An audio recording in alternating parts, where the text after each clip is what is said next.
As you drive along the low road from Perth to Dundee, you come across the beautiful Kingoodie Bay. Now, are you wondering what connects Kingoodie, Napoleonic prisoners of war and Lord Nelson? Then stay with me to find out, and as a wee bonus, we'll also hear about the angry Inchture church beadle. It's been said that quarries were worked at Kingoodie since the 12th century, producing for over 500 years and employing up to 130 men. The quarry was able to produce large sandstone blocks suitable as engine foundations for Dundee's Victoria and London docks.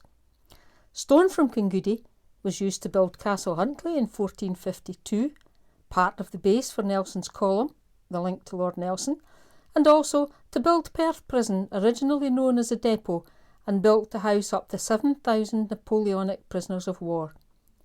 The stone was also used for the tennis court at Falkland Palace. There is a small harbour at Kingoodie, formed for the exportation of the stone and the importation of coals, and was accessible even at spring tides by vessels drawing less than 10 feet of water. The pier at Kingoodie is in a poor state of repair today, but you can still see the circular holes where the cranes for raising the stone would have been housed. It's listed, and hopefully restoration can take place before much more damage is caused.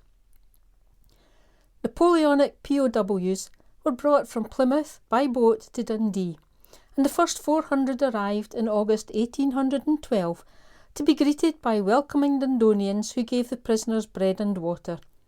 Memories of the old alliance still clearly evident. From there, they were marched to the prison in Perth. Some of the prisoners, and their escort of the Renfrewshire militia, stopped en route and stayed overnight in Inchture Church. The next day, after the prisoners had gone, the beadle discovered that 2 mortar cloths were missing. He pursued the group to Perth and knapsacks were searched. The culprit was ostracised by his comrades and sentenced to 24 lashes with the rope's end. Quarrying at Kingoodie ceased when the quarry was flooded overnight by quarriers striking into a major underground stream of fresh water, and the East Quarry was abandoned in 1848, the final workings being in 1903. British Rail used to have a viaduct over the quarry, but in 1973 they infilled part of it so that the tracks were supported without requiring the old viaduct. The Tay estuary is part of a site of special scientific interest. It's recognised not just as being of national but of international importance. The reed beds on the north shore stretch for some 15 kilometres and are thought to be the largest and most continuous in the UK.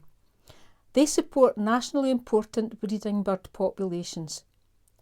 The best remaining salt marsh is at the eastern seaward end of the reed beds, and these support locally rare salt marsh plants. What a treasure we have on our doorstep. If you've enjoyed watching this video, then please hit subscribe and click on the notification bell to make sure you don't miss any future content. Thanks for watching.